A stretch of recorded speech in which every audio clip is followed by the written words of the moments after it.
ನಮಸ್ಕಾರ ವೀಕ್ಷಕರೇ, ಶ್ರೀಗರಿ ವಾರ್ತೆಗರಿಗೆ ಸ್ವಾಗತ. ನಾನು ನಿಮ್ಮ ಗ್ರಹೇಶ್ವರ ಗಾರ್ಡಿಗೇಂದ್ರ. ದಿನಾಂಕ ಫೆಬ್ರವರಿ 24, 2025ರಂದು ರಾಷ್ಟ್ರ ಸುರಕ್ಷಾ ಜನಾಂದೋಲನ ಸಮಿತಿಯಿಂದ ನಗರದಲ್ಲಿ ಸೋಮವಾರ ಆಯೋಜಿಸಿದ್ದ ಮೈಸೂರು ಚಲೋ ಪ್ರತಿಭಟನಾ ರ್ಯಾಲಿ ಹಿನ್ನೆಲೆಯಲ್ಲಿ ಡಾಕ್ಟರ್ ಶಿವರಾತ್ರಿ ರಾಜೇಂದ್ರ ಸ್ವಾಮೀಜಿ ವೃತ್ತದಲ್ಲಿ ಬಿಗಿ ಪೊಲೀಸ್ ಬಂದೋಬಸ್ತ್ ವ್ಯವಸ್ಥೆಗೊಳಿಸಲಾಗಿತ್ತು. ಈ ಕಾರಣದಿಂದಾಗಿ ಪ್ರತಿಭಟನಾ ಸಭೆಯನ್ನು ಮಹಾರಾಜ ಕಾಲೇಜಿನ ಫುಟ್ಬಾಲ್ ಮೈದಾನದಲ್ಲಿ ನಡೆಸಲಾಯಿತು. ಈ ಸಭೆಯಲ್ಲಿ ರಾಜ್ಯ ಬಿಜೆಪಿ ಉಪಾಧ್ಯಕ್ಷ ಎನ್ ಮಹೇಶ್ ಮತ್ತು ಸಮಿತಿ ಸಂಚಾಲಕ ಕೆಟಿ ಉಲ್ಲಾಸ್ ಮಾತನಾಡಿದರು. ಇದೇ ಸಂದರ್ಭದಲ್ಲಿ ಶ್ರೀವತ್ಸ, ಎಲ್ ನಾಗೇಂದ್ರ, ದಿನೇಶ್ ಮತ್ತು ಬಿಜೆಪಿ ಮುಖಂಡರು ಉಪಸ್ಥಿತರಿದ್ದರು.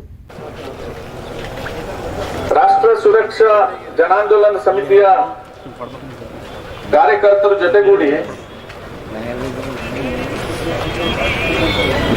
ಪೊಲೀಸ್ ಕಮಿಷನರ್ ಜೊತೆಗೆ ಮಾತುಕತೆ ಮಾಡುವಾಗ ನಾವು ಪೊಲೀಸ್ ಕಮಿಷನರು ಮತ್ತು ಅವರ ತಂಡಕ್ಕೆ ಅಭಿನಂದನೆಗಳನ್ನ ಸಲ್ಲಿಸ್ತೀವಿ. ಯಾಕೆ ಅಂತಂದ್ರೆ ಫೆಬ್ರವರಿ 10ನೇ ತಾರೀಕು ಉದಯಗಿರಿ ಪೊಲೀಸ್ ಸ್ಟೇಷನ್ ವ್ಯಾಪ್ತಿಯಲ್ಲಿ ನಡೆದಂತ ಗಲಭೆ ಏನಿದೆ,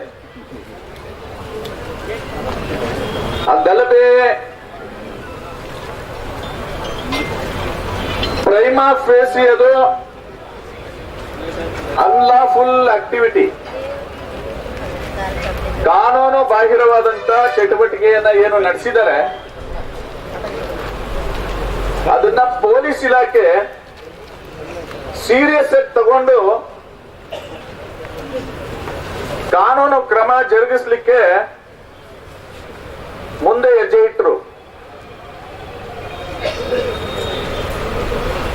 ಆ ಸಂದರ್ಭದಲ್ಲಿ ನಾವು ಅವರಿಗೆ ಮನವಿ ಕೊಟ್ಟು ಏನು ಉದಯಗಿರಿ ಪೊಲೀಸ್ ಸ್ಟೇಷನ್ ಮೇಲೆ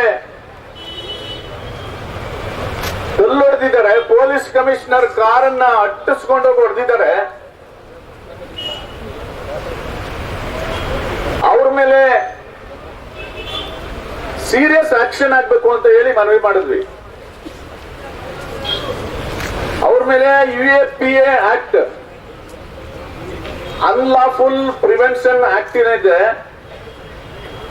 ಅದ್ರ ಮೇಲೆ ಕೇಸ್ ಬುಕ್ ಮಾಡಬೇಕು ಅಂತ ಹೇಳಿದ್ವಿ. ಮನವಿ ಕೊಟ್ಟು ಪೊಲೀಸರನ್ನ ಅಪ್ರಿಶಿಯೇಟ್ ಮಾಡಿ ಬಂದು ನಾವು ಈ ರೀತಿ ಸಂವಿಧಾನ ಬಾಹಿರವಾಗಿ, ಕಾನೂನು ಬಾಹಿರವಾಗಿ ಕಾನೂನನ್ನ ತಮ್ಮ ಕೈಗೆ ತಕೊಂಡು ಏನು ಘಟನಾವಳಿಗಳು ಈ ರಾಜ್ಯದಲ್ಲಿ ದೇಶದಲ್ಲಿ ನಡೀತಾ ಇದೆ, ಎಲ್ಲಿವರೆಗೆ ಇದನ್ನ ನೋಡ್ಕೊಂಡು ಸುಮ್ಮನೆ ಇರ್ಬೇಕು ಅಂತ ಹೇಳಿ ಮೈಸೂರು ನಗರದಲ್ಲಿ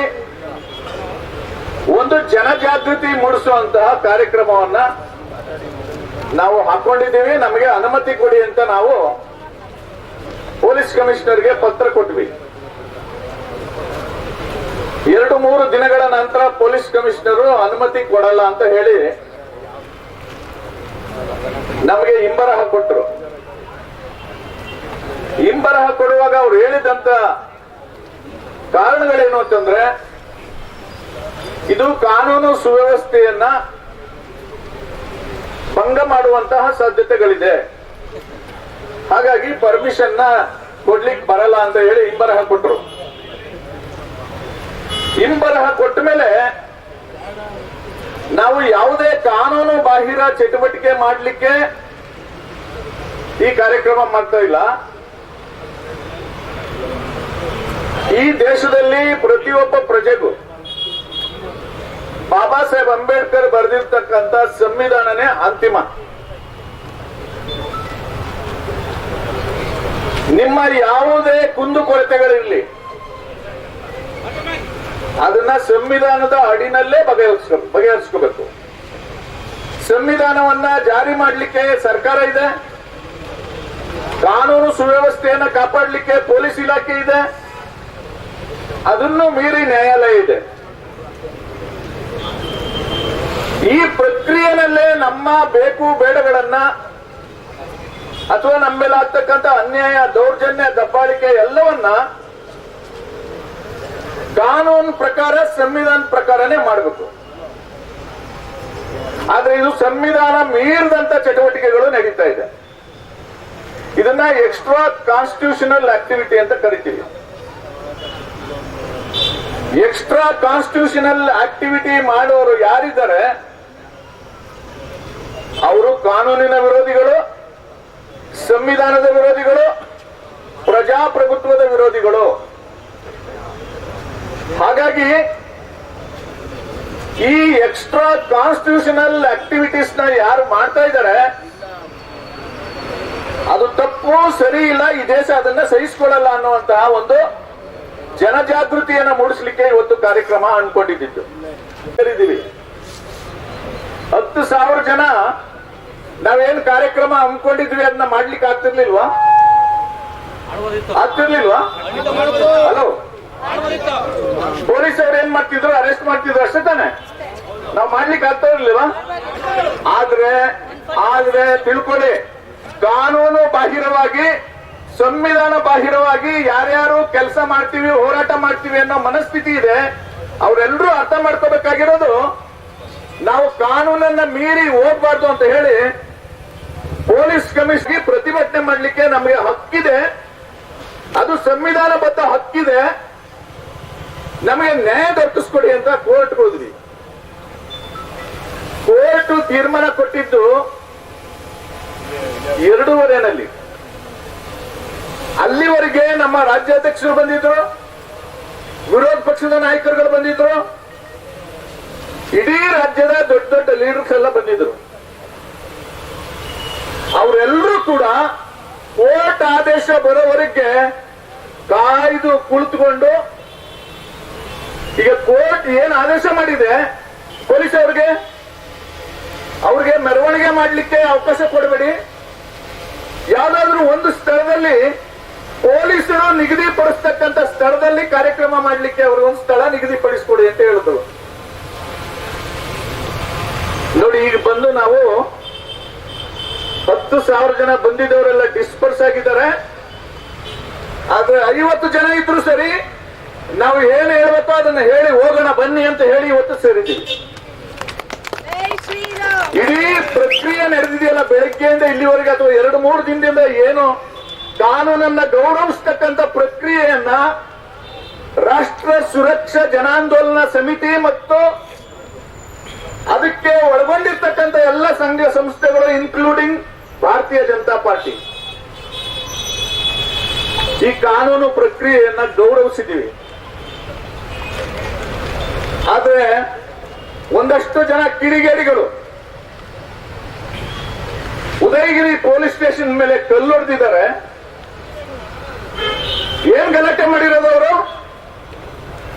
ಯಾರು ಅಪರಾಧ ಮಾಡಿದಾನೆ ಅವನ್ನ ನಮ್ ಕೈಗೆ ಕೊಡಿ ಅಂತ.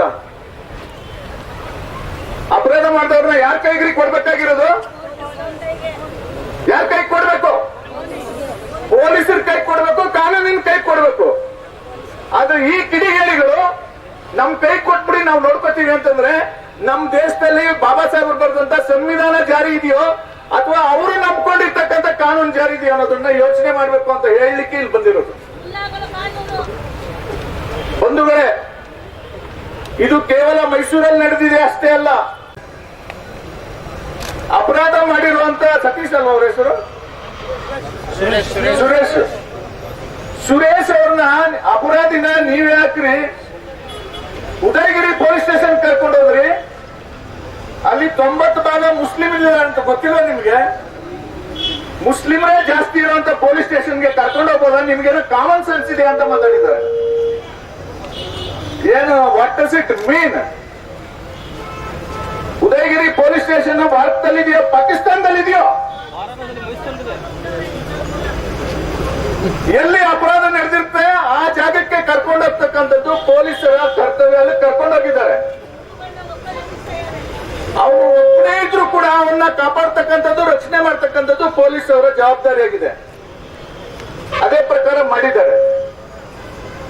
ರಾಜಣ್ಣವರು ಮಾತಾಡಿದ ಮಾತು ಇಡೀ ಸಮಾಜದಲ್ಲಿ ನೆಗೆಟಿವ್ ಇಂಪ್ಯಾಕ್ಟ್ ಮಾಡ್ತಾ ಇದ್ದಂಗೆನೆ ಮುಖ್ಯಮಂತ್ರಿಗಳು ಬಂದು ಒಪ್ಕೊಂಡಿದ್ದಾರೆ, ತಪ್ಪು ನಡೆದಿದೆ, ತಪ್ಪು ಮಾಡಿರೋರ್ನ ಅರೆಸ್ಟ್ ಮಾಡ್ರಿ ಅಂತ. ಹೋಮ್ ಮಿನಿಸ್ಟರ್ ಮಾತಾಡಿದ್ದಾರೆ, ಉಪಮುಖ್ಯಮಂತ್ರಿಗಳು ಮಾತಾಡಿದ್ದಾರೆ. ಇಷ್ಟೆಲ್ಲ ನಡೆದಿದೆಯಲ್ಲ, ಪೊಲೀಸರಿಗೆ ನನ್ನ ಪ್ರಶ್ನೆ, 1,000 ಜನರ ಮೇಲೆ ಕೇಸ್ ಬುಕ್ ಮಾಡಿದಿರಲ್ಲ, ಎಷ್ಟು ಜನ ಅರೆಸ್ಟ್ ಮಾಡಿದಿರಿ ನೀವು? 23 ಜನ ಅರೆಸ್ಟ್ ಮಾಡಿದ್ರು. ಉಳಿದವ್ರನ್ನೆಲ್ಲ ಅರೆಸ್ಟ್ ಮಾಡಿದ್ರು ಯಾವಾಗ? ಅವ್ರನ್ನ ಅರೆಸ್ಟ್ ಮಾಡಬೇಡಿ ಅಂತ ಏನಾದ್ರು ಸಿದ್ದರಾಮಯ್ಯನವರು ನಿಮಗೆ ತಾಕೀತ್ ಮಾಡಿದಾರ? ಅವ್ರನ್ನ ಅರೆಸ್ಟ್ ಮಾಡಬೇಡಿ ಅಂತ ಹೇಳಿ ಹೋಮ್ ಮಿನಿಸ್ಟರ್ ಏನಾದ್ರು ತಾಕೀತ್ ಮಾಡಿದಾರ? ಈ ಕಾಂಗ್ರೆಸ್ ಸರ್ಕಾರ ಕರ್ನಾಟಕ ರಾಜ್ಯವನ್ನ ಏನು ಮಾಡಕ್ ಕೊಟ್ಟಿದ್ದಾರೆ? ಒಂದ್ ಕಡೆ ಬೆಲೆ ಏರಿಕೆ ಮಾಡಿ ಜನರನ್ನ ಬೀದಿಗೆ ತಳ್ಳಿದ್ದಾರೆ, ಇನ್ನೊಂದು ಕಡೆ ಕಾನೂನು ಬಾಹಿರ ಚಟುವಟಿಕೆಗಳನ್ನ ಬೆಂಬಲಿಸುವಂತ ಕೆಲಸ ಮಾಡ್ತಾ ಇದ್ದಾರೆ. ಇದು ಸನ್ಮಾನ್ಯ ಸಿದ್ದರಾಮಯ್ಯನವರೇ, ನಿಮಗೆ ರೀಬೌನ್ಸ್ ಆಗುತ್ತೆ ಇದು. Be careful. ನಾವು ಬೆಳಗ್ಗೆಯಿಂದ ಇಲ್ಲಿವರೆಗೆ ಎಷ್ಟು ಸಹನೆಯಿಂದ 1 ಇಂಚು ಕಾನೂನನ್ನ ಉಲ್ಲಂಘನೆ ಮಾಡದೆ ಬಂದು ಇಲ್ಲಿ ಕೂತ್ಕೊಂಡಿದ್ದೀವಿ, ನಿಂತಿದ್ದೀವಿ. 10:30ಯಿಂದ 3:30ವರೆಗೆ ಬಂದು ಈ ಪ್ರೋಗ್ರಾಮ್ ಮಾಡಲೇಬೇಕು, ಇದನ್ನ ನಿಲ್ಲಿಸಬಾರ್ದು, ಎಷ್ಟು ಜನ ಆದ್ರೂ ಸರಿ ಅಷ್ಟು ಜನರ ಜೊತೆ ಮಾತಾಡಬೇಕು ಅಂತ ಬಂದಿದ್ದೀವಿ. ಸೊ ಈ ಕಾರ್ಯಕ್ರಮನೇ ಪೊಲೀಸ್ ಅವ್ರಿಗೂ ಮಾಡಲ್ಲ, ಈ ಕಾನೂನು ಬಾಹಿರ ಚಟುವಟಿಕೆ ಮಾಡ್ತಕ್ಕಂಥ ಜನ ಇದಾರಲ್ಲ ಅವ್ರಿಗೂ ಕೂಡ ಇದು ಮಾದರಿ. ನೋಡಿ, ಹಿಂದೂಗಳು ಅವರು ಧಾರ್ಮಿಕ ಆಚರಣೆಗಳನ್ನ ಅವ್ರ ಮನೆಯಲ್ಲಿ ಮಾಡ್ಕೊಳ್ಳಿಕ್ಕೆ ಸಂವಿಧಾನದಲ್ಲಿ ಅವಕಾಶ ಇದೆ. ಮುಸ್ಲಿಮರು ಅವರ ಧಾರ್ಮಿಕ ಆಚರಣೆಗಳನ್ನ ಅವ್ರ ಮನೆಯಲ್ಲಿ ಖಾಸಗಿಯಾಗಿ ಮಾಡ್ಕೊಳ್ಳಿಕ್ಕೆ ಅವಕಾಶ ಇದೆ.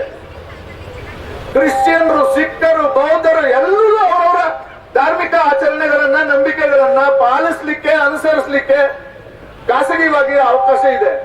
ಭಾರತದ ಸಂವಿಧಾನದ ಅನುಚ್ಛೇದ 25ರಲ್ಲಿ ಸ್ವಾತಂತ್ರ್ಯವನ್ನು ಕೊಟ್ಟಿದ್ದಾರೆ ಬಾಬಾ ಸಾಹೇಬ್ ಅಂಬೇಡ್ಕರ್. ಬಟ್ ಸಾರ್ವಜನಿಕವಾಗಿ ಎಲ್ಲ ಹಿಂದೂಗಳು, ಮುಸ್ಲಿಮರು, ಕ್ರೈಸ್ತರು ಎಲ್ಲರೂ ಪಾಲಿಸಬೇಕಾಗಿರ್ತಕ್ಕಂಥ ಕಾನೂನು ಯಾವುದು ಅಂದ್ರೆ ಬಾಬಾ ಸಾಹೇಬ್ ಅಂಬೇಡ್ಕರ್ ತಂದಿರ್ತಕ್ಕಂಥ ಭಾರತದ ಸಂವಿಧಾನ.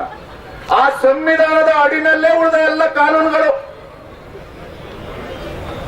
ಅದನ್ನ ಮೀರಿದ್ರೆ ಸಂವಿಧಾನ ತನ್ನ ಕೆಲಸವನ್ನು ತಾನು ಮಾಡಬೇಕಾಗ್ತದೆ.